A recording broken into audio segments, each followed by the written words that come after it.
Thanksgiving dinner has always been a weird tradition in my family. Not weird because of the food or the people. We're not the kind of family that deep fries a turkey in the backyard or starts food fights over cranberry sauce. No, it's weird because it always feels like a performance. A performance of what a functional family should look like, with polite smiles, clinking glasses, and scripted jokes that everyone's heard 100 times before. But beneath it all, there's this constant hum of tension, like everyone's just pretending. Like we're all reading from a script none of us really believe in anymore. My name's Spencer. I'm 33.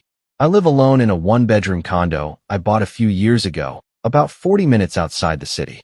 No kids. No wife. Just me, a decent job in software development, and a cat named Milo who's better company than most humans I know. I guess that makes me the odd one out in my family. My younger brother, Jason, is married with 3 kids. My older sister, Melissa, has 2 teenage daughters and a husband who owns a construction company. They both live in the same suburb as my parents, while I've always been more removed. And that's never really sat well with my dad. He's old school. Worked in manufacturing for 35 years before getting laid off just before retirement. He's the kind of guy who thinks being a man means having a family, mowing the lawn every Saturday, and teaching your kids to ride a bike. I didn't do any of that. I stayed single, built a quiet life, and invested in tech stocks instead of a riding mower. Ever since I turned 30, he's made it his personal mission to remind me, in subtle and not so subtle ways, that he thinks I've failed at life. It's not like I didn't try to connect with him over the years. I offered to take him to a few tech conferences, thinking he might be interested in what I do for a living. He declined every time, saying he wasn't into all that computer garbage. I helped Melissa's kids get laptops for school, and when I tried explaining what kind of specs to look for, he cut me off with a joke about nerd talk. He'd smile while he said it, sure, but there was always a bite behind it. And I always swallowed it down, thinking it wasn't worth starting anything over. Every year, I tell myself I'll skip Thanksgiving. Every year, I drive over anyway. Maybe out of guilt, maybe out of habit. Maybe because part of me still hoped it'd be different. But this year felt different from the start. Melissa hosted it this time. She has the biggest house, one of those new builds with a 2-story foyer and an open-concept kitchen that looks like something out of a home renovation show. I showed up with a bottle of wine and a tray of stuffed mushrooms I knew nobody but me would eat. The second I walked in, I could already feel it. That underlying hum of judgment. Jason raised his eyebrows when he saw I came alone again, like it was some sort of surprise. Melissa gave me a quick hug, then went back to bustling around the kitchen like a contestant on a cooking show. And my dad? He was parked in the living room, watching football and sipping his second beer. He barely looked up when I walked in. Dinner was at 6. We all gathered around the big table Melissa had decorated with pumpkins, candles, and those little name cards like she was hosting a magazine shoot. The food was great, credit where it's due, but the conversation was the same old script. Jason talked about his son's soccer league and how he was already being scouted at 9 years old. Melissa bragged about her daughter getting into some honors program. Everyone clapped politely. Then it came to me. So, Spencer, Melissa said, topping off her wine. Still working from home? Yeah. I nodded, swallowing a bite of turkey. Same company, just got a promotion actually.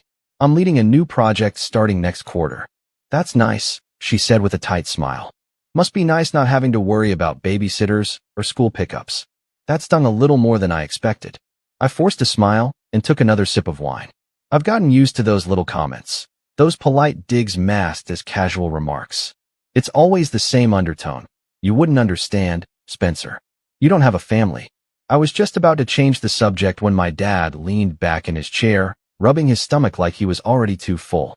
Then he dropped the line that would stick in my head long after the plates were cleared. You know, he said, with a smirk I've seen too many times, you're a grown man with no family. What a failure. At first, I thought I misheard him. But then Jason laughed. Melissa tried to hide her grin behind her glass. Even Mom gave a small, embarrassed chuckle like she didn't want to be the only one not in on the joke. I didn't laugh. I didn't even flinch. I just looked at him, really looked at him. His face was red from the beer, his shirt stained with a bit of gravy, and that smug expression of his. It hit me all at once. The years of comments. The dismissive looks. The way he never really saw me unless it was to make me smaller. I felt this slow, creeping heat build in my chest, but I didn't let it boil over. Instead, I smiled. Calm. Collected. Almost amused. Funny, I said, wiping my mouth with my napkin, coming from someone whose rent I've paid for the last 6 years. The laughter stopped like someone had yanked the cord out of the wall. The silence that followed was so sharp you could hear the hum of the refrigerator in the next room. My dad blinked, the smirk vanishing from his face. Jason stopped mid-chew. Melissa's wine glass paused halfway to her lips. Even my mom looked confused. I didn't say anything else. I let the silence sit. Let it breathe. Let it grow. Then I added, that ends tonight.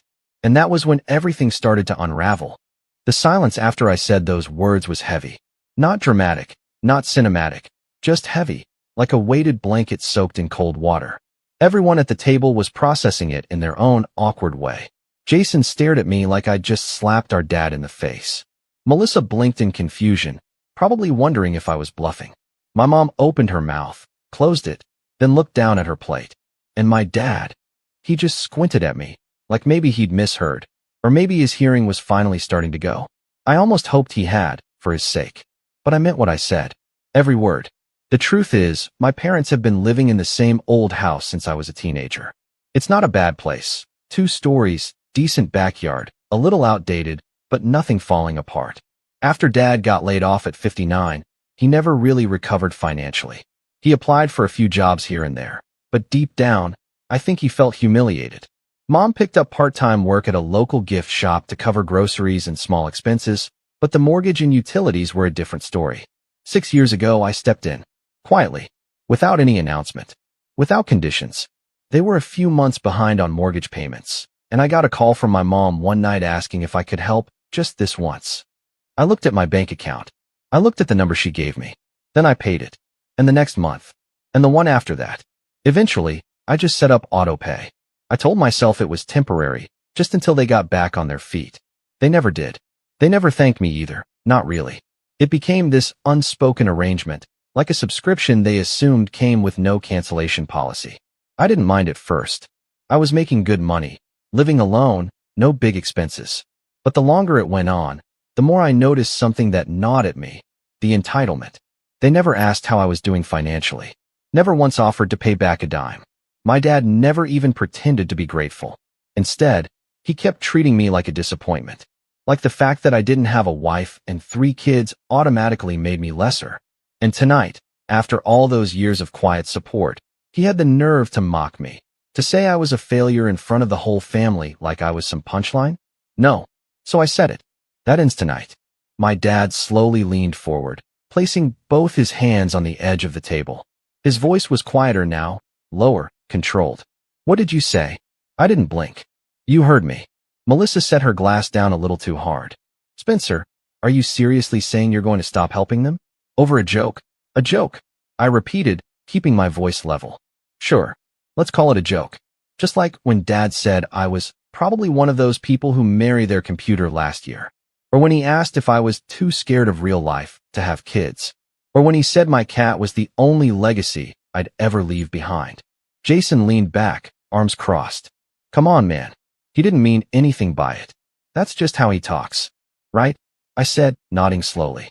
And this is just how I respond now. Mom finally spoke, her voice soft but frantic. Spencer, honey, can we not do this here? It's Thanksgiving. Please. But it was already done. I stood up and carried my plate to the sink. My appetite was gone. As I ran some water over it, I heard my dad mutter something under his breath. I didn't catch it, but I caught the tone. I decided not to ask. I left after dessert. No hugs. No goodbyes. Just a stiff walk to the front door, the sound of muted voices behind me, and the sharp cold air slapping me in the face as I stepped outside. When I got home, I sat in the dark living room for a long time, Milo curled up beside me, purring gently. I wasn't angry. Not exactly. It was something heavier, an exhaustion that sat deep in my chest. Like I'd been holding up a roof for years, and tonight, I finally let go. The next morning, my phone blew up. First, a text from Melissa. You need to apologize to Dad. You completely ruined dinner. Then one from Jason. Hope you're happy. Mom's been crying all morning. And finally, a voicemail from Mom herself. Spencer, I don't know what's gotten into you. We've been through so much. Your father's old-fashioned, yes, but he loves you in his own way. I'm worried about how we're going to make ends meet. Please call me back." I didn't reply. That weekend, I got an email from the mortgage company. Since I was listed as the primary payer for the automatic deductions, they notified me that the upcoming payment had failed due to account changes. I canceled it. It wasn't some impulsive revenge play. I'd been thinking about it for months. The only reason I kept paying was guilt. Guilt that maybe I was being ungrateful. Guilt that maybe I owed them something for raising me. Guilt that maybe I was a failure, and this was my way of compensating. But that guilt evaporated the second they laughed at me. The next 2 weeks were quiet, too quiet. No calls, no texts, radio silence. I figured maybe they were processing. Maybe they were scrambling to figure out finances. Maybe they were planning to never speak to me again. A small part of me hoped they were. But then Melissa invited me to her daughter's birthday party. It felt like a trap, but I went anyway. It was a backyard thing. Tents, cupcakes, a clown, the whole deal. Kids running around screaming. Melissa was polite but cold when she greeted me. Jason didn't say much at all. And Dad? He acted like nothing had happened. Just sat in a lawn chair with a paper plate full of barbecue and a beer, chatting with one of Melissa's neighbors like it was any other Saturday. I kept my distance. Chatted with a couple of the kids. Gave my niece a nice gift. Books, of course. Melissa probably rolled her eyes the second I walked away. Then, halfway through the party, I overheard Jason and Dad talking near the grill. I wasn't eavesdropping intentionally. They were just loud. Jason said, "So what's the plan now? You gonna ask Spencer to turn it back on?" And Dad laughed. Laughed. "Nah. He'll cave. He always caves." Jason chuckled. "Maybe. Or maybe he's finally grown a pair." Dad scoffed. "Spencer? Please. He's a soft little boy in a grown man's body. Always has been." I froze. The conversation moved on. I didn't. I stood there, by the fence, gripping my drink like it was the only thing anchoring me to the ground. I don't know what I felt in that moment. Rage? Shame? Sadness? It was like all three hit me at once. I left without saying goodbye. That night, I called the mortgage company and had my name removed from the account. They said it would take a few days, but once finalized, they'd be fully responsible for their payments. I felt a weight lift off me. Not all of it, but enough. I wish I could say that was the end of it. That they took the hint. That they learned something. But of course, they didn't. 2 weeks later, Melissa showed up at my door. She didn't text. Didn't call. Just showed up on a Sunday morning, holding a binder and a forced smile. "I need to talk to you," she said. I let her in. She sat on my couch, flipped open the binder, and launched into a well-rehearsed speech. Apparently, the family had come up with a shared financial responsibility plan. Jason would contribute some monthly support. Melissa and her husband would cover utilities. And they wanted me to resume covering the mortgage, just until things stabilized. I stared at her. "Melissa, I already said I'm done. This isn't just about you, Spencer. It's about Mom and Dad. About family. No, it's about control." She frowned. "What's that supposed to mean? You all act like helping them is my obligation. Like I've somehow failed you all by setting a boundary. But I never signed up to be their safety net. And I'm tired of being treated like the family ATM that nobody respects." She closed the binder a little too quickly. "Well," she said, standing, "don't come crying to us when you're old and alone." I smiled. "I won't." After she left, I stood by the window and watched her drive away, my heart pounding with something that felt like peace, and something else I couldn't quite name. But that peace didn't last long. 3 days later, I got a notification from my bank. A large, unauthorized withdrawal had been attempted from my account. Flagged and denied. I checked the details. It was the old mortgage payment amount. I hadn't just canceled it. I'd removed my bank information. But apparently, someone had tried to use the routing numbers from an old statement. Someone who had access to my personal documents. Someone like my father. I stared at the screen, jaw clenched. And that's when I knew. This wasn't just about disrespect anymore. It was betrayal. I didn't move for a while after seeing the fraud alert. I just sat there on the edge of my bed, phone in hand, blinking at the screen like maybe it would rewrite itself. But it didn't. It was real. Someone had tried to pull money directly from my account using old routing and account numbers linked to the mortgage. And there were only a handful of people who ever had access to those numbers. All of them lived in that house. All of them shared that last name. And suddenly, it felt like everything, every act of generosity, every quiet deposit, Every bill I'd paid without complaint had been spit on. The next morning, I filed a fraud report with my bank. They took it seriously, asked the usual questions, froze the account for safety. When they asked if I suspected someone specific, I paused. I didn't say my father's name. I just said, a family member. It's complicated. And it was. Because no matter how angry I was, part of me still didn't want to believe it. Still didn't want to fully accept that my own family would stoop that low. But then I checked my email and found a message from Melissa. I heard you reported a bank issue. Look, this is getting out of hand. We're just trying to keep things afloat. You could have just talked to Dad instead of making it a legal thing. Now you've got Mom worried sick again. I stared at the email. Reread it. Felt my heart sink. She knew.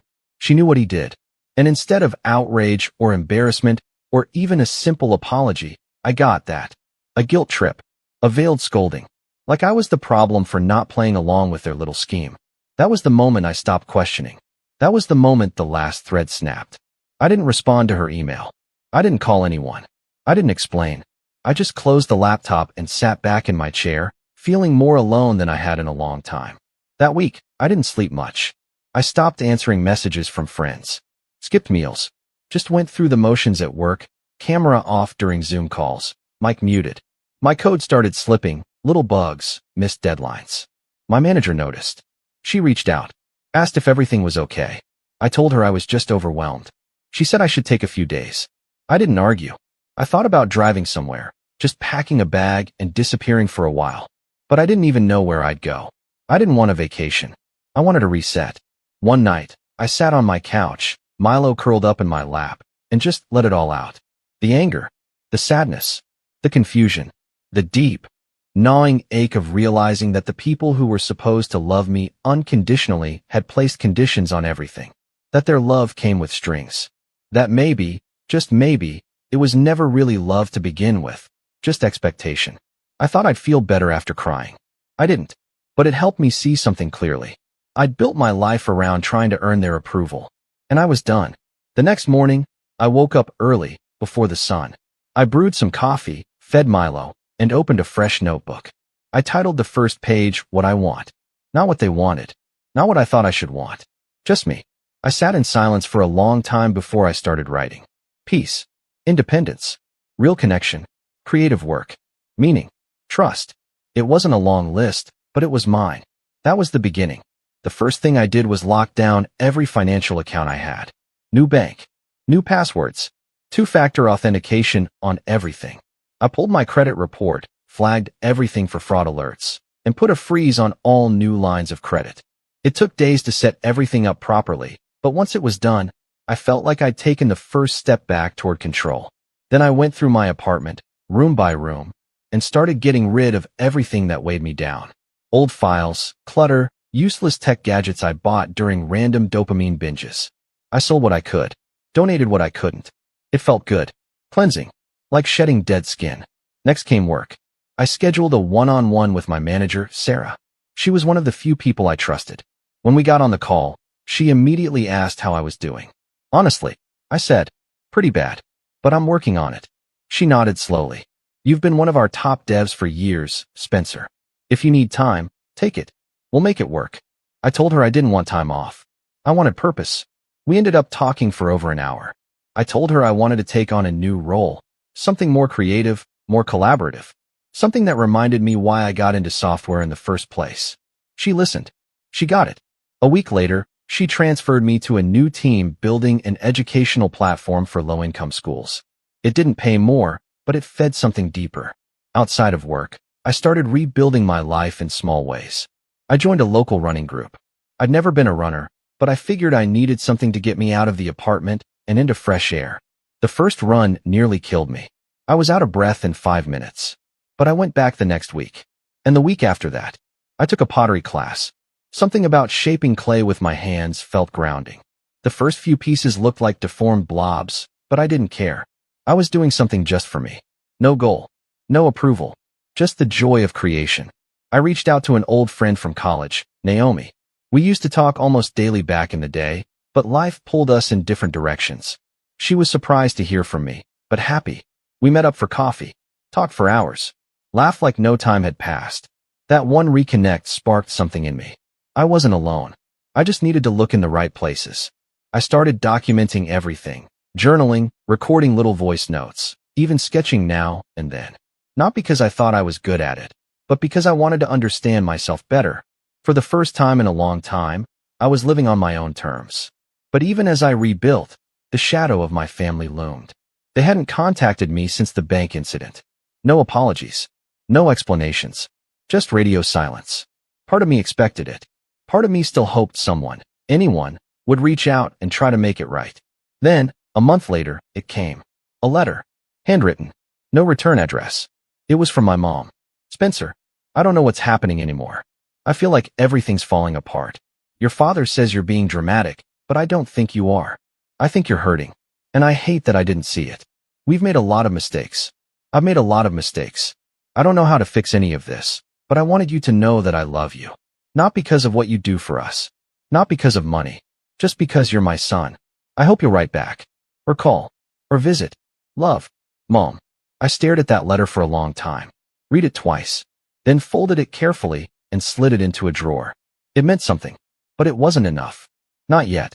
Because while my mom might have seen the cracks, my father was still pretending there was no damage. No consequences. No betrayal. And as long as he did, nothing would change. I was healing. Growing. Rebuilding.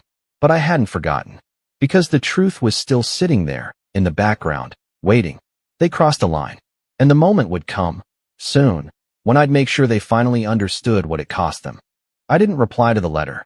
I kept it, though, not out of sentiment, but because it marked a turning point. The moment they blinked first. The moment the house of cards they'd built, this illusion of unity, respect, and family loyalty, finally started to collapse. For weeks, I kept moving forward. Waking early, running 3 times a week, working on the education platform project with a team that actually respected me, rebuilding friendships and slowly expanding the narrow little world I'd lived in for years. Every part of my life was improving, except one. That one corner of my mind that still burned with the memory of my father's voice. He'll cave. He always caves. That phrase looped like static in the back of my head, taunting me in the quiet moments. It wasn't just the insult. It was the truth behind it. Because he wasn't wrong. Not before. I had caved. Again and again. I paid. I showed up. I swallowed my pride and pretended everything was fine while they chipped away at my dignity. I didn't push back because I didn't think I was allowed to. Because I believed that if I just kept giving, eventually they'd see me differently. They never did. And now I was done waiting for them to learn. They were going to feel it. I didn't want to go nuclear. Not out of impulse. I wanted it to matter. I wanted the moment to stick, not just for them, but for me. I wanted to make a clean cut. A declaration. Something they couldn't ignore or laugh off as another one of Spencer's moods. So I started planning. The first step was understanding exactly how far the damage went. I pulled every financial record I had connected to them. Mortgage statements, utility payments, insurance, tax assessments. I combed through 6 years of transfers, payments, paper trails. And what I found hit me harder than I expected. Over $112,000. That's how much I'd poured into that house. Not counting groceries or the emergency credit card charges Mom made on my account when the fridge broke down or the car needed repairs. Just mortgage and utilities. Just the basics. I sat with that number for a long time. Not because I wanted the money back. I knew I'd never see a cent of it. But because it made something undeniable. I was the reason they still had a roof over their heads. I wasn't a failure. I was the one keeping their failure from being public. And now, I was done hiding it. The second step was checking the deed. I had a suspicion, but I wanted to confirm it. I logged into the county assessor's site and looked up the property. My parents' address. And there it was, in black and white. Joint ownership between my mom and dad. No mention of me. No legal tie. For 6 years, I paid for a house I had no legal claim to.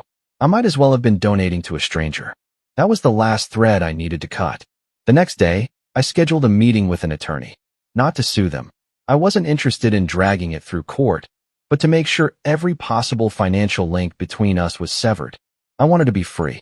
I gave her the full rundown, every document, every email, every connection.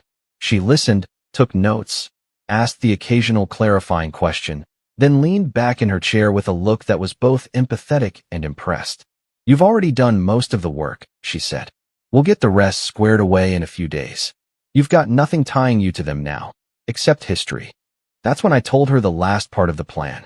Because I didn't just want to walk away. I wanted to leave a mark. You're within your rights, she said when I finished. Just be sure you're ready for what happens afterward. I am, I said. And I meant it. The next step? Reclaim the narrative. They'd spent years painting me as the weird, reclusive older brother who never quite fit in. The one who couldn't hold a conversation at family dinners without making it awkward. The one who was too sensitive, too quiet, too distant. And even when I was the one paying their bills, they made sure everyone thought I was barely holding my life together. That ended now. I started reaching out. Not to stir up drama, but to tell the truth. I messaged my cousin Leah, one of the few relatives I actually liked.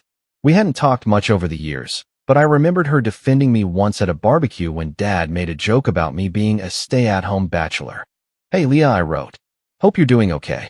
Just wanted to clear something up in case you heard the wrong version of what happened last month. I explained, briefly but honestly, what had gone down. I didn't insult anyone. I didn't exaggerate. I just laid out the facts, how long I'd supported my parents, how little appreciation I got in return, and what finally pushed me to walk away. She replied within the hour. Spencer, wow. I had no idea. I always thought something fell off at those family things. I'm really sorry. You didn't deserve that. Thank you for telling me. That gave me the green light. I reached out to a few other relatives, quiet ones, the kind who kept their heads down at holidays. Aunts, uncles, a couple of second cousins I barely knew but who'd always been polite to me in passing. I didn't send them essays. Just the truth. Most of them responded with understanding. Some even shared their own experiences, times my father had steamrolled them, times they'd seen how Jason and Melissa were treated with open favoritism. It was like lifting a curtain I didn't know had been there. And behind it, a whole chorus of people who'd silently noticed what I thought only I had seen. It didn't take long for word to spread. I never asked anyone to choose sides. I didn't need to. The final phase of the setup took shape 2 weeks later. Melissa was hosting Mom's birthday party. She made it clear I wasn't officially invited, but that I could stop by if I wanted to make things right. The message came through Leah, who decided to act as a neutral party. Apparently, Mom wanted me there. Dad didn't. Jason was still upset. Melissa was cautious. It was the perfect opportunity. I told Leah I'd come, but I didn't show up empty-handed. I brought 3 manila envelopes, each sealed and labeled.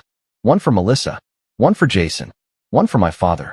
Inside each envelope was a simple, professionally printed packet. A summary of financial contributions I'd made to the household over the years. Dates, amounts, bank statements, proof. No fluff, no emotion, just facts. Each packet ended with a letter. Not an angry rant, not a guilt trip. Just a clear, calm statement of my decision to end all financial and emotional support, followed by this line. If you choose to see me as the villain in your version of this story, that's your right. But I'm done shrinking myself to make you feel bigger. I arrived halfway through the party. People were milling around the yard, kids running through sprinklers, pop music playing on a Bluetooth speaker. I got a few surprised looks when I walked in, wearing a clean button-down, sunglasses, and the kind of confidence I'd never brought to family events before. Melissa approached first. She looked nervous. Spencer, you actually came. I handed her the envelope. What's this? Closure. She blinked. What does that mean? You'll figure it out. Jason saw me next. His smile faded when I handed him his envelope. You're doing this now? Yes, I said. Now. Finally, I found Dad. He was sitting in the shade, drink in hand, talking to a neighbor. When he saw me, his eyes narrowed. Thought you'd finally grown a spine, he said, chuckling. Guess I was wrong. I handed him the envelope. He didn't take it at first. I set it on the table in front of him. You're not owed my silence, I said. Not anymore. Then I turned and walked away. I didn't stay for the rest. I didn't need to. Because the trap was already set. I knew they'd read those packets. Knew they'd be furious.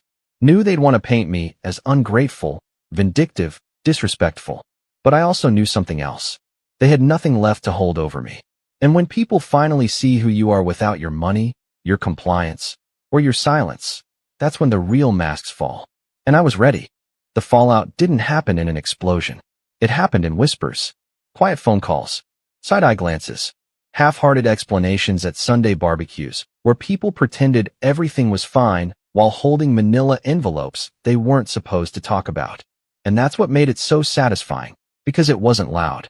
It was embarrassing. And the kind of embarrassment my father hated more than anything was the one he couldn't control. See, the beauty of truth is that it doesn't need a spotlight.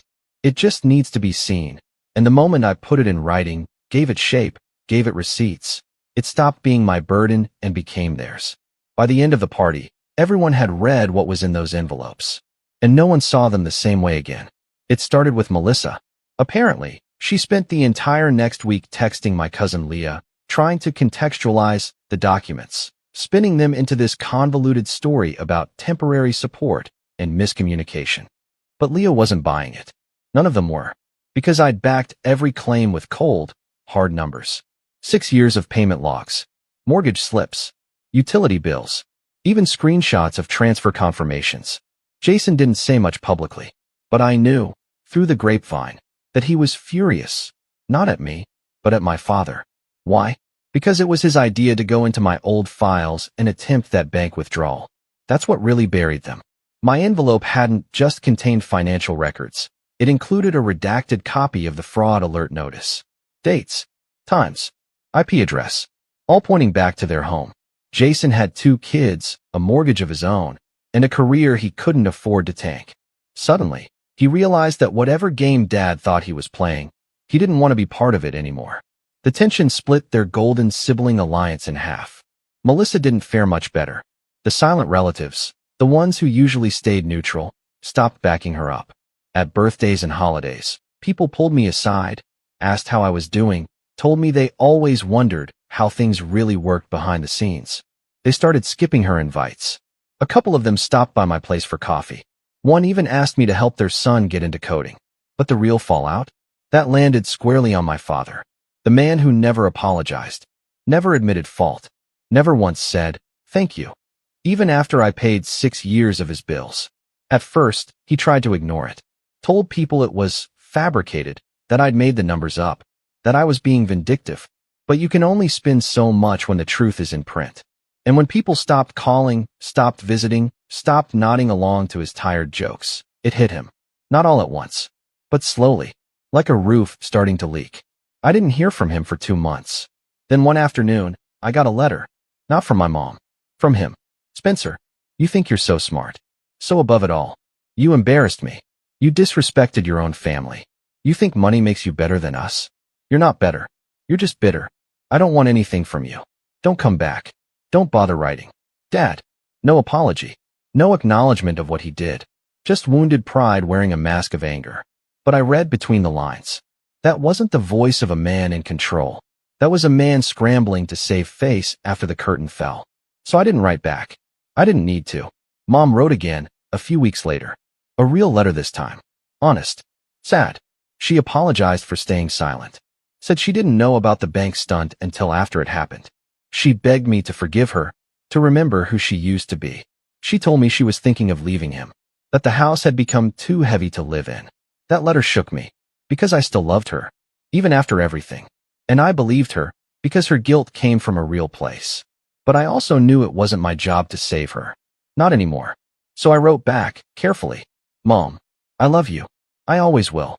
But I can't carry this family anymore. I've built something for myself, something healthy, something mine, and I'm not going back to the version of me that made it okay for others to treat me like I didn't matter. If you decide to leave, I'll be here. Not with money, not with rescue, but with support, the emotional kind. The kind I always wanted from you.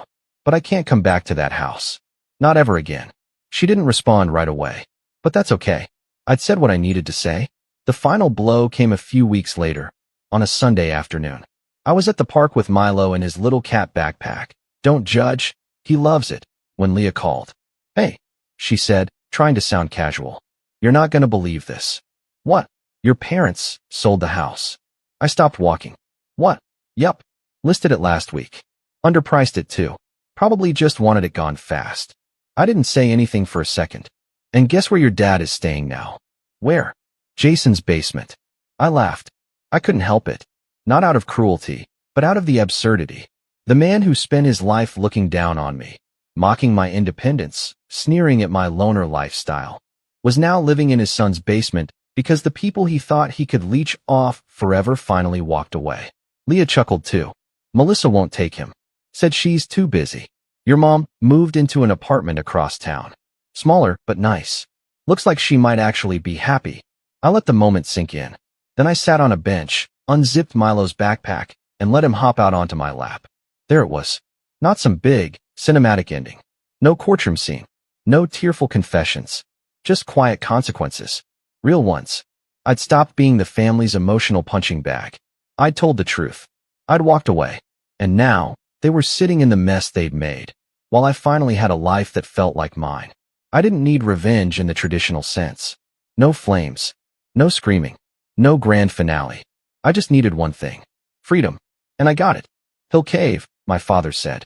He was wrong.